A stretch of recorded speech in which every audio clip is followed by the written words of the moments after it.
Hello everyone, my name is Abhishek Gupta and I welcome you all on this edutech platform. So guys, आज की session में हम लोग बात करेंगे रेमिटेंस प्रोडक्ट और इसके कुछ पेरिफेरल कंसेप्ट्स के बारे में। So this is lecture number 16 under our Sankalp series. But before moving ahead I just want to let you know guys कि अगर आप लोग किसी ऐसे कोर्स में खुद को एनरोल करवाना चाह रहे थे जहाँ पे आप लोग अपनी इस जेआईबी की प्रिपरेशन को और ज़्यादा बूस्ट कर पाते, so guys this is the right time for you to get yourself enrolled in the course which are being offered by the Edutap. Why? Because edutap has come up with a massive price drop in its courses guys। अब आप लोगों को जो है वो flat 80% discount of किया जा रहा है। आप लोगों को जस्ट कोड यूज करना है सितंबर 80 और इसके थ्रू आप लोगों को जो है वो 80% का फ्लैट डिस्काउंट ऑफर कर दिया जाएगा गाइज। ये ऑफर पहले जो था वो 1 सितंबर तक ही वैलिड था, but now depending upon the request from the aspirants इस ऑफर को जो है एक्सटेंड कर दिया गया है from 1 September to 3 September 2025 guys. So hurry up guys, अगर आप लोग अपने आप को एनरोल करवाना चाहते हैं किसी भी कोर्स के अंदर with respect to JAIIB preparation on the EduTap platform guys. Moving ahead, अब हम लोग आते हैं आज के सेशन के एजेंडा के ऊपर। तो आज के इस डिस्कशन को हम लोग स्टार्ट करेंगे विद द रेमिटेंस प्रोडक्ट्स। सो सबसे पहले बात करते हैं कि भाई रेमिटेंस प्रोडक्ट्स होते क्या हैं। रेमिटेंस का गाइज सिंपल सा मतलब है रेमिटेंस मीन्स ट्रांसफर। और जब यहाँ पे हम लोग रिटेल बैंकिंग के रिस्पेक्ट में बात कर रहे हैं तो ट्रांसफर ऑफ फंड्स को हम लोग जो है यहाँ पे कंसीडर करेंगे भी। अब दो तरह के हमारे पास जो रेमिटेंस प्रोडक्ट्स देखने के लिए मिलते हैं, ट्रेडिशनल और modern remittance products. Traditional remittance products का पार्ट बन जाते हैं चेक्स और डिमांड ड्राफ्ट। अब जो डिमांड ड्राफ्ट है टेक्निकली उनको हम लोग जो है वो बिल ऑफ एक्सचेंज बोल सकते हैं, but being a part of negotiable instrument act 1881 इनको जो है वो एज अ चेक ट्रीट किया जाता है। अब ये जो हमारा डिमांड ड्राफ्ट रहता है इनको हम लोग बियरर को जो है वो पे नहीं करते हैं guys. So these are the part of traditional remittance product. अब ये हमारे लिए जो है वो उतने यूज के नहीं है with respect to this particular topic जो कि आज हम लोग डिस्कस करने वाले हैं। हमारे लिए जो कंसर्न वाले रेमिटेंस प्रोडक्ट्स हैं those are modern remittance product जिनका पार्ट बनते हैं NEFT, RTGS, ECS that is electronic clearing service, NACH, AEPS और बीबीपीएस। तो इन सभी को हम लोग जो है वो आज की सेशन में डिटेल में डिस्कस करेंगे guys. So let's get started with NEFT first of all. अब गाइस देखिए, एनईएफटी की अगर बात की जाए सो NEFT stands for national electronic fund transfer. So NEFT को एस्टेब्लिश किया गया था by the Reserve bank of India as a part of centralised payment system in 1990s as EFT that is electronic fund transfer के नाम से जो था इसको एस्टेब्लिश किया गया था 1990s के अंदर। अब 2005 के अंदर इसका नाम चेंज किया, नाम जो है वो चेंज करके कर दिया जाता है national electronic fund transfer guys. Because national level के ऊपर उसको जो था वो यूज़ किया जाने लगा for the transfer of funds guys. अब अगर हम लोग लिमिट पर ट्रांजेक्शन की बात करें सो नो मैक्सिमम और minimum limit is there in case of NEFT. However अगर आप लोग कैश बेस्ड रेमिटेंस कर रहे हैं तो उस केस में जो लिमिट रखी गई है दैट इज ₹50,000 गाइज। अब ऐसे इंडिविजुअल्स जिनके बैंक अकाउंट नहीं है एक बैंक के अंदर, who are just entering in a bank just like a walk in customer, जैसे मान लो पीएनबी बैंक है। अब एक कोई रैंडम कस्टमर आते हैं पीएनबी बैंक में जिनका पीएनबी बैंक के अंदर जो है वो अकाउंट नहीं है, तो उनके द्वारा भी जो है वो एनईएफटी के थ्रू ट्रांजैक्शन की जा सकती है। बट यहाँ पे ₹50,000 जो है पर ट्रांजैक्शन अलाउ की गई है, जहाँ पे जो इंडिविजुअल हैं उनकी एड्रेस की डिटेल्स, उनके टेलीफोन और जो उनकी बेसिक वेरिफिकेशन के वाले जो डॉक्यूमेंट्स हैं उनको जो है वो कलेक्ट कर लिया जाएगा गाइस। ठीक है, सो हम लोग देख पा रहे हैं कि भाई वॉक इन कस्टमर्स भी एनईएफटी के थ्रू ट्रांजेक्शन कर पा रहे हैं बैंक्स के अंदर। नेक्स्ट हम लोग बात कर लेते हैं Indo Nepal remittance facility scheme के बारे में। सो अगर देखिए इंडिया से नेपाल के अंदर जो है वो अगर ट्रांजैक्शन करनी है, ट्रांसफर ऑफ फंड्स को करना है, तो उस केस में it can also be done with the help of NEFT. But यहाँ पे जो है वो एनआरई और जो एनआरओ अकाउंट्स होंगे, एनआरई और एनआरओ अकाउंट्स वो अकाउंट्स होते हैं which are being maintained by non resident Indians in India in Indian banks और in India in the foreign banks. So सब यहाँ पे जो है वो अलाउ किया गया है ट्रांसफर ऑफ फंड्स को, but this transfer of funds will be subject to FEMA. FEMA क्या है? Foreign exchange management act guys. Next is यहाँ पे अगर हम लोग एनईएफटी की बात करें तो यहाँ पे किस तरह से जो ट्रांजेक्शन्स को प्रोसेस किया जाता है। सो 48 हाफ आर्ली बैचेज जो हर दिन बना दिए जाते हैं, जैसे 24/7 मैनर के अंदर हम लोगों को ये सर्विस देखने के लिए मिलती है। अब यहाँ पे जो भी फंड्स को ट्रांसफर करने की रिक्वेस्ट रहेगी that will be settled in 2 hours that is 2 business hours के अंदर अंदर जो है वो ट्रांजेक्शन को सेटल कर दिया जाएगा। अगर सेटल नहीं की जाती है with in 2 business hours transaction, तो उस केस में पेनल्टी इंटरेस्ट जो बैंक के ऊपर लगाया जाएगा which will be equal to reserve bank of India का जो LAF रेपो है, that is liquidity adjustment facility repo rate plus 2% guys. So this is our penalty जो कि लगाई जाएगी बैंक के ऊपर अगर वो विद इन 2 बिजनेस आवर्स जो है वो ट्रांजेक्शन को सेटल नहीं करता है गाइज। नेक्स्ट इज, अब यहाँ पे जो सेटलमेंट ऑफ फंड्स हो रही है that is being done using this CBS which is core banking solutions. So ये सेंट्रली हम लोगों को देखने के लिए मिलता है कि सेंट्रलाइज्ड वे के अंदर जो सेटलमेंट होती है फ्रॉम द मुंबई इटसेल्फ। अब यहाँ पे जो रेमिटेंस की जा रही है वहाँ पे SFMS का यूज किया जा रहा है गाइस। SFMS क्या है? Structured financial messaging system.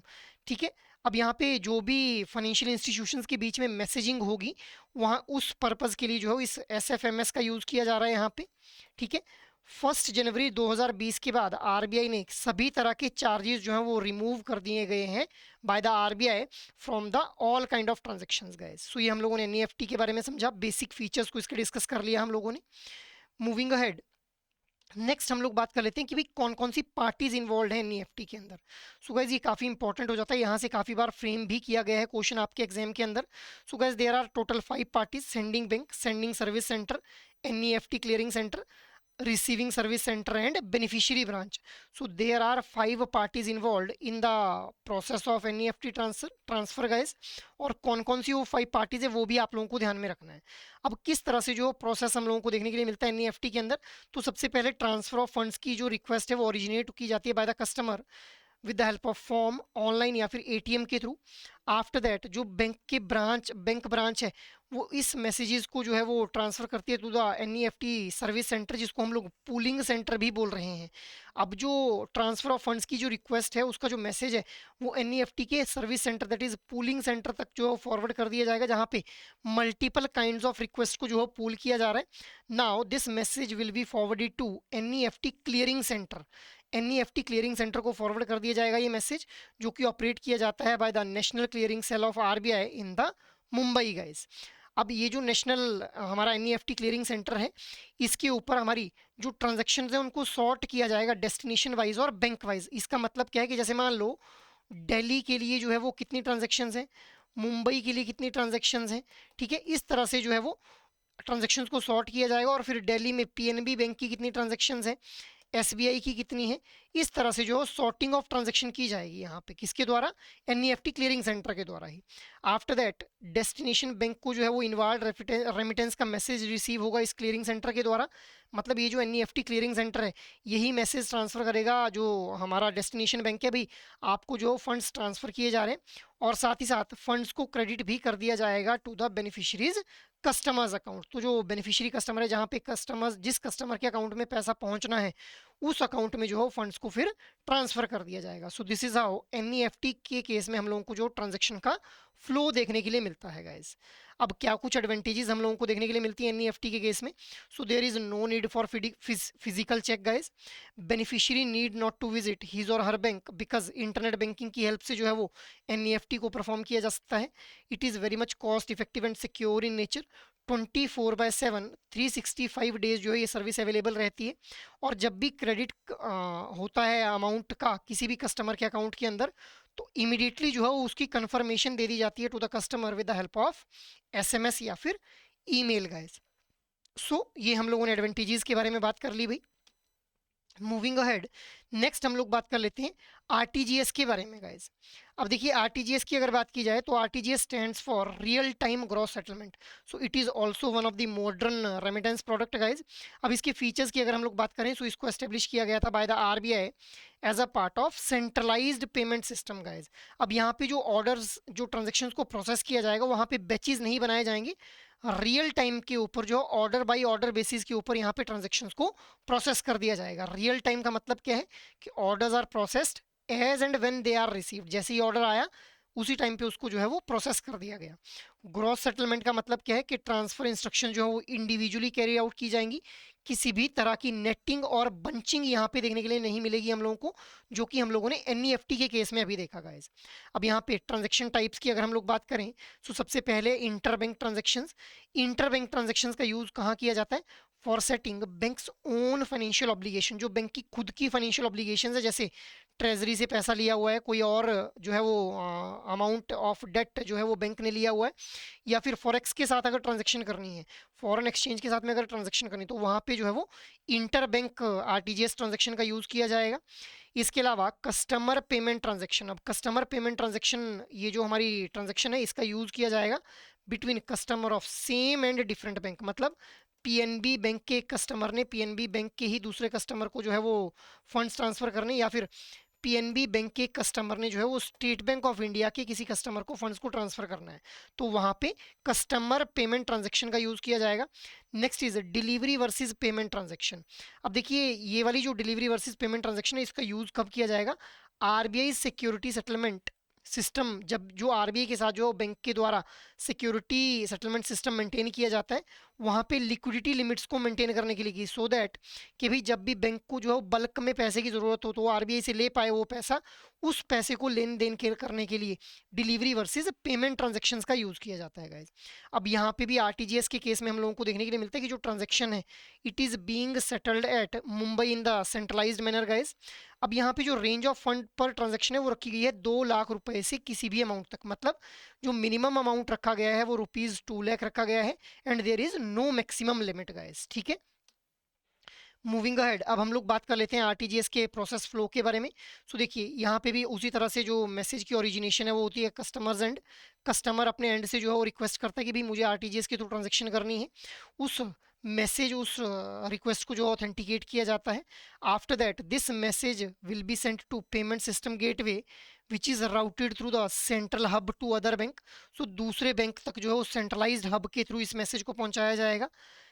Next is यहाँ पे ऑथेंटिकेशन की जाएगी, डेबिट किया जाएगा और क्रेडिट का जो मैसेज है वो ट्रांसमिट कर दिया जाएगा। डेबिट मतलब अमाउंट कट जाएगा जिस अकाउंट से कटना चाहिए और जिस अकाउंट में जाना चाहिए वहाँ पे मैसेज ट्रांसमिट कर दिया जाएगा। आफ्टर दैट हम लोगों ने अभी देखा कि बैंक्स के द्वारा जो है आरबीआई के साथ में सेटलमेंट अकाउंट्स को मेंटेन किया जाता है, तो उन सेटलमेंट अकाउंट्स का यूज़ करके जो है वो इन आरटीजीएस के थ्रू जो बल्क ट्रांजेक्शन हो रही है उनको सेटल करवाया जाता है। अब जो बेनिफिशियरी बैंक है उसको क्रेडिट करना पड़ेगा बेनिफिशियरी के अकाउंट को with in 30 minute of receiving the fund transfer message. मतलब जैसे ही बेनिफिशियरी के बैंक को जो है वो फंड ट्रांसफर का मैसेज रिसीव होता है उसके 30 मिनट के अंदर अंदर जो है वो बैंक को फंड्स को क्रेडिट करना पड़ेगा बेनिफिशियरी के अकाउंट के अंदर गाइज। सो ये हम लोगों ने आरटीजीएस के प्रोसेस के फ्लो के बारे में बात कर ली गाइज। अब अगर हम लोग डिफरेंस को समझें तो देखिए सेटलमेंट के बेस पे अगर देखा जाए तो आरटीजीएस इज ग्रॉस सेटलमेंट, जबकि एनईएफटी के अंदर हम लोगों को नेट सेटलमेंट होती हुई देखने के लिए मिल रही है। यहाँ पे रियल टाइम के अंदर सेटल किया जा रहा है फंड्स को, यहाँ पे बैचेस बनाए जा रहे हैं एनईएफटी के अंदर।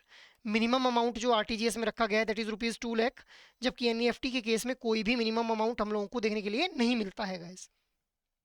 नेक्स्ट इज मैक्सिमम अमाउंट की अगर बात की जाए so no maximum amount is there in case of both RTGS as well as NEFT guys.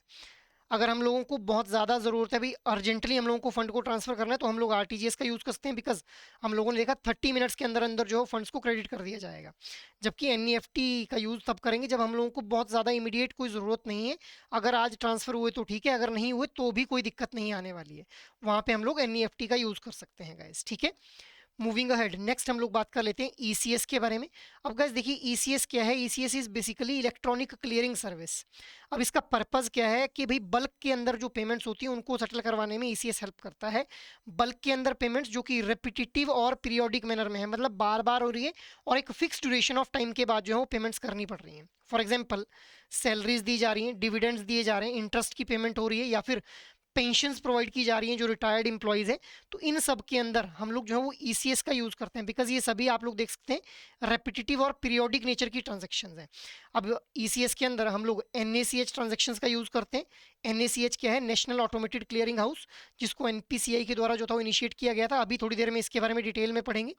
अब ये जो ईसीएस है it can be use to transfer NRE और NRO funds subject to FEMA. NRE और एनआरओ अभी मैंने आप लोगों को बताया जो नॉन रेजिडेंट इंडियंस हैं उनके द्वारा इंडिया के अंदर जो इंडियन बैंक्स और फॉरेन बैंक्स हैं उनके अंदर जो अकाउंट मेंटेन किए जा रहे हैं बाय दोज एनआरआई, उन्हीं को हम लोग क्या बोलते हैं? एनआरई और एनआरओ अकाउंट्स गाइस।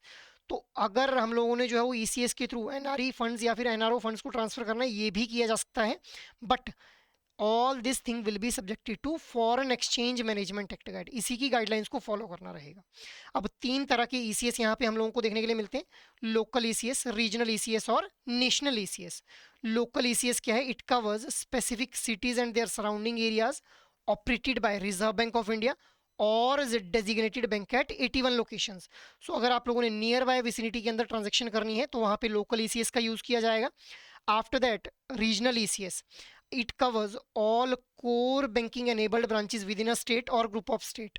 so एक स्टेट जैसे आप लोगों ने जो हरियाणा के अंदर अगर ट्रांजेक्शन करनी है तो आप लोग जो है वो यहाँ पे रीजनल ईसीएस का यूज़ करेंगे, या फिर हरियाणा या फिर मल्टीपल स्टेट्स हैं जैसे हरियाणा हो गया, हिमाचल हो गया, उत्तराखंड हो गया, तीन स्टेट्स के बीच में अगर कोई ट्रांजेक्शन की जा रही है तो वहाँ पे भी हम लोग जो है वो रीजनल ईसीएस का यूज़ करेंगे। अब it is operated by RBI at 9 locations. Next one is national ECS. अब नेशनल ईसीएस के अंदर जो है वो सभी कोर बैंकिंग जो एनेबल्ड ब्रांचेज है वो कवर्ड रहती हैं, जो भी पूरे इंडिया के अंदर जो है ऑपरेट कर रही हैं, ठीक है। और इसको भी ऑपरेट किया जाता है फ्रॉम द मुंबई गाइस, ठीक है। तो ये तीन तरह के ईसीएस के बारे में हम लोगों ने बात कर ली भी। मूविंग अहेड, अब ईसीएस के वेरिएंट्स को समझ लेते हैं गाइस। सो दो तरह के वेरिएंट्स रहते हैं, क्रेडिट और डेबिट वेरिएंट। क्रेडिट वेरिएंट देखिए, जिस भी वेरिएंट के बारे में बात की जा रही होगी उस वेरिएंट के साथ में जो हो मैनी वर्ड जुड़ जाएगा। जैसे क्रेडिट वेरिएंट के बारे में बात की जा रही तो मैनी क्रेडिट, डेबिट वेरिएंट के बारे में बात की जा रही तो मैनी डेबिट। अब एक अकाउंट से डेबिट होगा और बहुत से अकाउंट में क्रेडिट होगा with the help of this credit variant. जैसे सैलरीज दी जाती हैं तो एक जो ऑर्गेनाइजेशन है वहाँ उस एक ऑर्गेनाइजेशन के अकाउंट से जो अमाउंट डेबिट होता है और मल्टीपल जो इंप्लॉयज हैं उनके अकाउंट में अमाउंट जो है वो क्रेडिट हो जाता है। इसी तरह से डिविडेंड, इंटरेस्ट और पेंशन भी जो है वो हमारे इसी वेरिएंट के थ्रू जो है प्रोवाइड की जाती है। अब इसमें होता क्या है, क्रेडिट वेरिएंट के अंदर जो ईसीएस क्रेडिट यूज़र है वो स्पॉन्सर बैंक का यूज़ करता है और उसके थ्रू ट्रांजैक्शन को इनिशिएट कर दिया जाता है, ठीक है। और डेस्टिनेशन अकाउंट होल्डर मतलब जो डेस्टिनेशन बैंक है उसके द्वारा फिर क्रेडिट फाइनली कर दिया जाता है अमाउंट को in the beneficiaries account guys, ठीक है। अगर किसी भी तरह का डिले देखने के लिए मिलता है बाय द डेस्टिनेशन बैंक, मतलब जो डेस्टिनेशन बैंक है उसकी तरफ से अगर कोई डिले देखने के लिए मिलता है इस सेटलमेंट के अंदर, तो पेनल्टी लगाई जाएगी उस डेस्टिनेशन बैंक के ऊपर। कितनी? रिजर्व बैंक ऑफ इंडिया का जो liquidity adjustment facility repo rate है प्लस 2% गाइस। तो ये होगी क्रेडिट वेरिएंट के बारे में बात। Next one is the debit variant. अब डेबिट वेरिएंट मैंने आप लोगों को बताया, जिस भी वेरिएंट के बारे में बात करेंगे उसके साथ में मैनी जुड़ जाएगा, मैनी डेबिट वन क्रेडिट। अब यहाँ पे कस्टमर्स की पेमेंट जैसे यूटिलिटी बिल्स, अब इलेक्ट्रिसिटी बिल, मल्टीपल कस्टमर्स रहते हैं जो इलेक्ट्रिसिटी कंज्यूम करते हैं तो उनके द्वारा जो है वो एक अकाउंट में जो है वो बिल की पेमेंट की जाती है। तो मतलब मैनी डेबिट, बहुत से अकाउंट से पैसा डेबिट होगा और एक अकाउंट में जो इलेक्ट्रिसिटी सप्लायर है उसके अकाउंट में जो है वो अमाउंट जो है वो क्रेडिट हो जाएगा गाइस। तो टैक्स कलेक्शन, लोन की इंस्टॉलमेंट और इंश्योरेंस, ये सभी ट्रांजैक्शंस भी इस डेबिट वेरिएंट के थ्रू ही की जाती हैं। अब देखिए ईसीएस जो डेबिट यूज़र है वो स्पॉन्सर बैंक का यूज़ करते हैं और डेस्टिनेशन अकाउंट होल्डर के द्वारा, डेस्टिनेशन बैंक के द्वारा जो है अमाउंट को डेबिट कर लिया जाता है गाइस, ठीक है।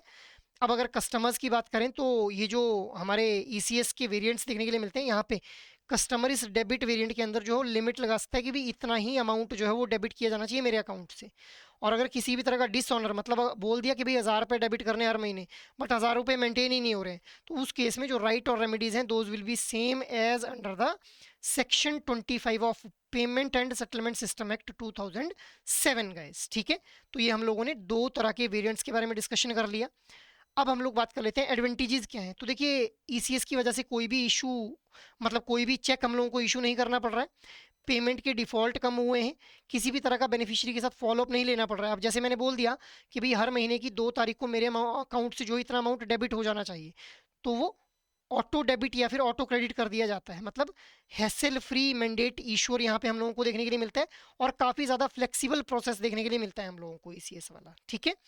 मूविंग अहेड, नेक्स्ट हम लोग बात कर लेते हैं NACH, that is national automated clearing house, जिसके बारे में अभी मैंने आप लोगों को बताया। अब इसको एस्टेब्लिश किया गया था by the NPCI on 1 May 2016 guys. अब क्यों इसको एस्टेब्लिश किया गया था? बैंक्स के लिए, फाइनेंशियल इंस्टीट्यूशंस के लिए, गवर्नमेंट के लिए और कॉर्पोरेट बॉडीज के लिए गाइस। पर्पस क्या था? सिमिलर पर्पस था इस NACH का भी, कि भाई जो रेपिटेटिव हाई वॉल्यूम ट्रांजेक्शन्स, जो इलेक्ट्रॉनिकली ट्रांजेक्शन्स की जा रही हैं हाई वॉल्यूम की रेपिटेटिव मोड के अंदर, उनको प्रोसेस करवाना था। अब बल्क पेमेंट जैसे सब्सिडी प्रोवाइड करना, डिविडेंड देना, इंटरेस्ट की पेमेंट करना, सैलरी देना, पेंशन देना, बल्क कलेक्शन जैसे टेलीफोन बिल कलेक्ट करना, इलेक्ट्रिसिटी बिल कलेक्ट करना, वाटर बिल, लोन के जो इंस्टॉलमेंट्स है वो कलेक्ट करना, या फिर म्यूचुअल फंड का जो यहाँ पे हम लोगों को जो है वो म्यूचुअल फंड की पेमेंट करने को मिलती है फ्रॉम द कस्टमर्स एंड, उनको कलेक्ट करना। तो बल्क के अंदर पेमेंट हो रही है और बल्क के अंदर ही कलेक्शन हो रही है। अब ये आप लोगों को लग रहा होगा कि ईसीएस और एनएसीएच में फिर डिफरेंस क्या है। देखिए ईसीएस और एनएसीएच में सबसे बड़ा डिफरेंस है कि भाई एनएसीएच के through we aim to consolidate multiple ECS system across the country. जो हम लोगों ने लोकल ईसीएस, रीजनल ईसीएस और नेशनल ईसीएस देखे, उन सभी को क्लब करके हम लोग जो है वो इंटीग्रेट, कंसोलिडेट करना चाह रहे हैं इस एनएसीएच के थ्रू। काम वही है। अब इसके अंदर हम लोगों को सिंगल सेट ऑफ रूल्स देखने के लिए मिलते हैं, ओपन स्टैंडर्ड्स फॉलो किए जाते हैं और बेस्ट प्रैक्टिसेस फॉलो की जाती हैं, सो दैट कस्टमर्स की जो ट्रांजेक्शन है उनको एक एफिशिएंट वे के अंदर जो है वो सेटल करवाया जा सके। अब it also supports financial inclusion with Aadhaar based transaction. NACH के थ्रू फाइनेंशियल इंक्लूजन को भी सपोर्ट किया जा रहा है, जहाँ पे आधार के थ्रू भी ट्रांजेक्शन की जा सकती हैं। अब इसके अंदर क्या इंप्रूवमेंट हम लोगों को देखने के लिए मिलती है in comparison to ECS guys. So सबसे पहला मैंडेट मैनेजमेंट सिस्टम इसमें देखने के लिए मिलता है। डिस्प्यूट अगर कोई हो जाता है तो उसको मैनेज करने के लिए एक डिस्प्यूट मैनेजमेंट सिस्टम है। इसके अलावा मैनेजमेंट इन्फॉर्मेशन सिस्टम, मतलब जो इन्फॉर्मेशन है उसको किस तरह से मैनेज करना है, इनसाइट्स कैसे डेवलप करनी है, उसके लिए भी एक प्रॉपर मैनेजमेंट इन्फॉर्मेशन सिस्टम यहाँ पे देखने के लिए मिलता है guys. Next is Aadhaar payment bridge system के बारे में बात कर लेते हैं। अब देखिए इसको भी एनपीसीआई के द्वारा ही डेवलप किया गया था, जो ये आधार पेमेंट ब्रिज सिस्टम था। इसके थ्रू फैसिलिटेट किया जाता है कि भाई हम लोग डायरेक्ट बेनिफिट ट्रांसफर स्कीम के थ्रू जो है वो आधार का यूज करके कस्टमर्स को डायरेक्टली जो भी बेनिफिट प्रोवाइड करना है वो प्रोवाइड कर दें। अब इसके थ्रू हम लोग देख पाते हैं कि भी जो government department, sponsor bank, beneficiary bank और जो बेनिफिशरीज हैं उनको इंटीग्रेट करने का काम किया जाता है गाइस। ठीक है। अब अगर हम लोग पार्टीज की बात करें तो 3 parties are involve, sponsor bank, user कौन हो जाएंगे, यूजर कौन हो जाएंगे यहाँ पे, कॉर्पोरेट और गवर्नमेंट डिपार्टमेंट्स। इसके अलावा third party is destination bank. अब जो स्पॉन्सर बैंक रहते हैं उनके द्वारा मैंडेट इशू किया जाता है to the destination bank. Mandate क्या है, मैंडेट को अगर आप लोग सिंपल भाषा में समझे तो it is a kind of instruction guys. अब ये जो हमारे स्पॉन्सर बैंक रहते हैं इनका एग्रीमेंट देखने के लिए मिलता है with the national payment corporation of India. Generally हमारे जो ये स्पॉन्सर बैंक रहते हैं these are the member of RBI approved payment system guys. Next जो पार्टी है वो हम लोगों ने देखा यूजर हमारा हो जाता है। यूजर कौन है यहाँ पे, इस एनएसीएच के यूजर्स कौन है, कॉर्पोरेट या फिर government department. Destination bank is the third party, जो कि जो मैंडेट इशू किया गया था स्पॉन्सर बैंक के द्वारा उसको ऑथोराइज भी कर सकती है और रिजेक्ट भी कर सकती है उस मैंडेट को। अब यहाँ पे डेस्टिनेशन बैंक के भी हम लोगों को एग्रीमेंट देखने के लिए मिलता है with the NPCI and these are also the members of RBI approved payment system guys. Next हम लोग बात कर लेते हैं मैंडेट मैनेजमेंट सिस्टम के बारे में, जो कि इंप्रूव्ड वर्जन हम लोगों को देखने के लिए मिलता है in comparison to the ECS guys. अब मैंडेट्स क्या हैं, these are essential for processing the NACH transaction. जब भी एक मैंडेट इशू किया जाएगा तो उसके बिहाफ पे एक यूनिक मैंडेट रेफरेंस नंबर जो है जनरेट कर दिया जाएगा for the purpose of tracking. अब मैंडेट मैनेजमेंट सिस्टम के थ्रू हम लोग जो है वो हैंडल करते हैं debit, credit, debtor, creditor, e mandate और पेपर मैंडेट्स को गाइस। ई मैंडेट के केस में जो है अमाउंट को कैप कर दिया गया है कि भाई 1,00,000 रुपीज़ पर मैंडेट जो है किया जा सकता है। 1,00,000 rupees is the limit for per mandate in case of e mandates guys. अगर अमेंडमेंट करनी है किसी भी तरह की मैंडेट में, मतलब मान लो मैंने कोई इंस्ट्रक्शन दी कि भाई इतना अमाउंट जो डेबिट होना चाहिए या इतना अमाउंट क्रेडिट होना चाहिए, उसमें अगर कोई चेंज करना है मुझे, तो customer can initiate the amendment और cancellation request containing the UMRN number. UMRN क्या है, unique mandate reference number, through the sponsor bank. और इस जो ये रिक्वेस्ट है चाहे कैंसिलेशन की हो चाहे अमेंडमेंट की हो, इसको सेंड किया जाएगा एनपीसीआई तक with the help of destination bank guys. ठीक है। सो ये हम लोगों ने मैंडेट मैनेजमेंट सिस्टम के बारे में बात कर ली। मूविंग अहेड, अब अगर हम लोग सेटलमेंट ऑफ ट्रांजेक्शन की बात करें, सो एनएसीएच के थ्रू जो ट्रांजेक्शन है वो या तो सेम डे में ही सेटल कर दी जाएगी या most to most next day के अंदर जो है अमाउंट को क्रेडिट कर दिया जाएगा गाइस। ठीक है। नेक्स्ट हम लोग अब डिफरेंस समझ लेते हैं एनएसीएच और ईसीएस के बारे में।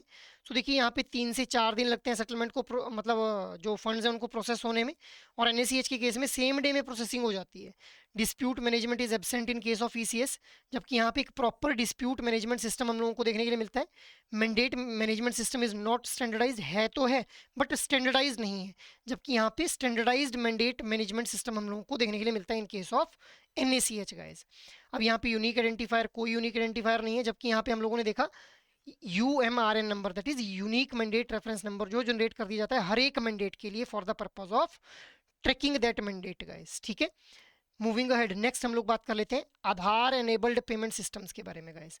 अब देखिए आधार एनेबल्ड पेमेंट सिस्टम क्या है, it is a bank led model for online inter operable financial transaction. So online inter operable financial transaction को प्रोसेस करने के लिए इस particular Aadhaar enabled payment system को डिज़ाइन किया गया था। It operates at point of sales या फिर माइक्रो एटीएम्स। इसके द्वारा ये जो आधार एनेबल्ड पेमेंट सिस्टम है, इसके द्वारा बिजनेस कॉरेस्पॉन्डेंट और बैंक मित्राज को जो है वो यूटिलाइज किया जाता है, ठीक है, इस पर्टिकुलर सिस्टम को ऑपरेट करने के लिए। अब जब भी एईपीएस हम लोगों ने जो प्रोवाइड करना है कस्टमर्स को, तो जो कस्टमर्स हैं those should be KYC compliant bank account उनका होना चाहिए, और जो कि आधार कार्ड के साथ जो लिंक होना चाहिए, बिकॉज इसका नाम ही क्या है, Aadhaar enabled payment system guys. It also enables financial inclusion transaction at point of sales to Aadhaar authentication, मतलब पॉइंट ऑफ सेल्स मशीन के ऊपर आधार को ऑथेंटिकेट करके भी यहाँ पे जो है ट्रांजेक्शन्स की जा सकती हैं गाइस, ठीक है। मूविंग अहेड, नेक्स्ट हम लोग बात कर लेते हैं सर्विसेज क्या कुछ ऑफर की जाती हैं आधार एनेबल्ड पेमेंट सिस्टम के थ्रू। सो बैलेंस की इंक्वायरी की जा सकती है, कैश को विड्रॉ किया जा सकता है, cash deposit can be done, mobile update किया जा सकता है, मिनी स्टेटमेंट की रिक्वेस्ट की जा सकती है, और आधार टू आधार जो है फंड्स को भी ट्रांसफर किया जा सकता है गाइस। नेक्स्ट हम लोग बात कर लेते हैं भारत बिल पेमेंट सिस्टम के बारे में भाई। तो Bharat bill payment system that is BBPS, इसको कॉन्सेप्चुलाइज किया गया था by the Reserve bank of India और इंप्लीमेंट किया गया है by the national payment corporation of India. So इसके थ्रू हम लोग any time anywhere bill payment service जो कस्टमर्स को प्रोवाइड करवाना चाहते हैं, and it is acting as a one stop payment platform guys. Multiple payment modes हम लोगों को देखने के लिए मिलते हैं इसके अंदर। इंस्टेंट जैसे ही आप लोग पेमेंट करते हैं वैसे ही इंस्टेंटली आप लोगों को जो है कन्फर्मेशन आ जाती है। अब क्या कुछ पेमेंट चैनल्स हैं जिनके थ्रू पेमेंट की जा सकती है बिल्स की, यहाँ पे इंटरनेट बैंकिंग, मोबाइल बैंकिंग और पॉइंट ऑफ सेल्स मशीन के थ्रू जो है पेमेंट की जा सकती है गाइज। अब किस तरह के जो बिल्स हैं उनको पे किया जा सकता है, electricity bill, gas bill, landline bill, broadband bill, mobile bill, water bill और डीटीएच बिल। सो अलग अलग तरह के जो यूटिलिटी बिल्स हैं उनको पे किया जाता है with the help of Bharat bill payment system guys. अब क्या कुछ हम लोगों को यहाँ पे जो की पार्टिसिपेंट्स देखने के लिए मिलते हैं, तो सबसे पहले है Bharat bill payment central unit. NPCI जो है वो एक्ट करता है Bharat bill payment central unit की तरह, which is responsible for setting standard rules and procedures guys, जो भी ट्रांजेक्शन्स की जाएंगी बीबीपीएस के थ्रू। नेक्स्ट जो हमारी की पार्टिसिपेंट है that is Bharat bill payment operating unit. अब कौन हो सकता है Bharat bill payment operating unit, it can be a bank और a non banking entity guys. Next one is agent institution. अब एजेंट इंस्टीट्यूशन की तरह एक्ट कर सकते हैं जो हमारे पेमेंट कलेक्शन जिनके द्वारा की जाती है उनके द्वारा जो है वो एजेंट इंस्टीट्यूशन की तरह जो है वो एक्ट किया जा सकता है। अब एजेंट कौन हो सकते हैं यहाँ पे, so outlets, banking correspondent outlets, bank branches या फिर collection centre which will be responsible for the process of acting as a agent in this BBPS guys. Next is biller या फिर यूटिलिटी कंपनी। अब बिलर और जो यूटिलिटी कंपनी है वो कौन हो जाएगी, जिसके द्वारा पेमेंट रिसीव की जाएगी फॉर द सर्विसेज रेंडर्ड। जैसे मान लो जियो के द्वारा जो है वो इलेक्ट्रिसिटी कल को अगर लैंड करने लग जाए, ये रिलायंस के द्वारा जो इलेक्ट्रिसिटी दी जा रही है उस इलेक्ट्रिसिटी के अंदर जब वो सर्विसेज इलेक्ट्रिसिटी के थ्रू प्रोवाइड कर रहे हैं, तो उसके बदले में जो पेमेंट है वो किसको रिसीव होगी, रिलायंस को या फिर जियो को। तो it will be a utility या फिर बिलर कंपनी। अब एलिजिबल कैटेगरीज कौन डिटरमाइन करेगा भाई, कौन सी एलिजिबल जो हमारी कंपनीज हैं, कौन सी ऐसी कंपनीज है which are eligible for this BBPS, जिनको पेमेंट रिसीव होगी इस बीबीपीएस के थ्रू। तो it will be determined by Reserve bank of India. Electricity companies, telecom companies, DTH, gas और वाटर कंपनीज, जो कि रिकॉग्नाइज किया गया है आरबीआई के द्वारा इन कंपनीज को कि भाई इनके अंदर जो पेमेंट आनी है इनको वो भारत बिल पेमेंट सिस्टम के थ्रू जो है पेमेंट ये रिसीव कर सकते हैं गाइस, ठीक है। Now there is a question for you guys. ये वाला क्वेश्चन देखिए आप लोगों से मई 2023 के अंदर फ्रेम किया गया था guys. What is the question, National payment corporation of India is an initiative of Reserve bank of India, Indian Banks Association, both A and B या फिर neither A nor B guys. So what should be the right answer guys, the right answer will be option number C. तो National payment corporation of India को जो था वो initiate किया गया था by Reserve bank of India and Indian Banks association guys. Next question is which of the following payment system can be used by individuals without a bank account to deposit cash। अब ये question आप लोगों से अक्टूबर 2023 के exam के अंदर frame किया गया था guys. So your options were RTGS, IMPS, UPI और NEFT guys. So what should be the right answer here, the right answer will be option number D, that is NEFT. जो national electronic fund transfer है वहां पे अगर individual का एक bank account नहीं भी है तब भी वो जो है ट्रांजेक्शन कर सकता है गाइस, ठीक है। Moving ahead, next question is, अब ये वाला क्वेश्चन आप लोगों से जून 2024 के एग्जाम में फ्रेम किया गया था। So which of the following statement is not true regarding RTGS, there is a cap on charges determined by RBI, RTGS has no minimum and maximum limit, RTGS is only applicable within bank card. So what should be the right answer here, right answer will be option number B, that is 2 and 3 guys. So not true statements यहाँ पे पूछी गई थी। तो RTGS के case में हम लोगों को मिनिमम लिमिट देखने के लिए मिलती है 2 लाख रुपीज की, और आरटीजीएस जो सिर्फ बैंक कार्ड्स में ही अवेलेबल नहीं है, इसके अलावा भी आप लोग जो आरटीजीएस कर सकते हैं guys. So option B will be the right one here. Moving ahead, now there is a case study based question for you guys. So XYZ Bank uses a ECS credit variant to disburse the salaries to 500 employees, debiting a single account to credit multiple employees account. So multiple जो employees हैं उनके accounts को credit किया जाना है, but due to the technical glitch the credit were delayed by the 2 days. The bank had provided set up the process with a sponsor bank to ensure smooth transaction to the destination account holders. Additionally, the bank manages utility bill payment using ECS debit variant where multiple customer accounts are debited to credit into a single utility provider account. The bank ensures compliance with regulations and handles any dishonored transaction as per the Payment and Settlement System Act 2007, guys. So this is the case study, guys, with respect to XYZ Bank. Now, based on this case study, there is a question for you. What ECS variant is XYZ Bank using to disburse salary to its 500 employees? ECS debit, ECS credit, ECS transfer या फिर ECS payment, guys. So what should be the right answer? The right answer will be option number B, that is ECS credit. तो 500 employees को जो है वो यहाँ पे transfer किया जा रहा है फंड्स को. So what ECS variant is XYZ bank using to disburse salaries to its 500 employees. So many individuals के अकाउंट में जो है वो अमाउंट को क्रेडिट किया जा रहा है, तो इसीलिए ईसीएस क्रेडिट वेरिएंट का यूज़ करेंगे हम लोग. Next is for utility bill payment XYZ bank uses ECS debit variant. How does this variant functions? One debit, many credit, many debits to one credit to many debits, many credit to one debit. So what should be the right answer here? The right answer will be option number B, that is many debit to one credit. ठीक है, मैंने आप लोगों को already बताया कि जब भी हम लोग डेबिट वेरिएंट के बारे में बात करेंगे तो मतलब मैनी वर्ड उसके साथ में जोड़ देंगे. अगर क्रेडिट वेरिएंट के बारे में बात करेंगे तो मैनी वर्ड जो हो क्रेडिट के साथ में जोड़ देंगे guys. So I hope this thing is clear to you all. Now guys, अगर आप लोगों को किसी भी तरह की गाइडेंस की रिक्वायरमेंट है with respect to your JIB examination, तो आप लोग जो है वो एडुटैप की वेबसाइट को विजिट कर सकते हैं, जहाँ पे कोर्सेज नाम का टैब आप लोगों को देखने के लिए मिलेगा. जैसे ही आप लोग कोर्सेज के टैब के ऊपर जाएंगे, यहाँ पे JIB कोर्सेज के ऊपर आप लोगों ने क्लिक कर लेना है. स्क्रॉलिंग डाउन, यहाँ पे आप लोगों को JIB के लिए कंप्लीट मास्टर कोर्स देखने के लिए मिलेगा, जहाँ पे IND-IFS, PPB, RBWM और AFM चारों कंपोनेंट्स के लिए लाइव क्लासेस, कंसेप्ट नोट्स और मॉक टेस्ट आप लोगों को प्रोवाइड कर दिए जाएंगे. बट अगर आप लोग चाहते हैं कि भाई आप लोगों ने सिंगल कोर्स में खुद को एनरोल करना है, you just need to click on this single option, और आप लोगों को हर एक single component that is IND-IFS, PPB, RBWM और AFM चारों कंपोनेंट्स के लिए इंडिविजुअल मास्टर कोर्स जो है वो अवेलेबल करवा दिए जाएंगे गाइज. तो ये तो होगी मास्टर कोर्स के बारे में बात. बट अगर आप लोगों के पास टाइम का क्रंच है और आप लोग कम टाइम में तैयारी करना चाहते हैं, तो आप लोग लाइव क्रैश कोर्स को रेफर कर सकते हैं गाइज, जहाँ पे आप लोग चारों कंपोनेंट्स के लिए आप लोगों को live classes, concept note, solved PYQs, chapter wise mock test और full length mock test offer किए जाएंगे guys. So you can have a look on these particular courses guys, अगर आप लोग किसी भी तरह की गाइडेंस चाहते हैं with respect to your JIB preparation. And in the end I again want to remind you guys कि अगर आप लोग इनमें से किसी भी कोर्स में खुद को एनरोल करवाना चाह रहे हैं, so this is the right time. You just need to use this code September 80, जिससे आप लोगों को फ्लैट 80% का डिस्काउंट ऑफर कर दिया जाएगा.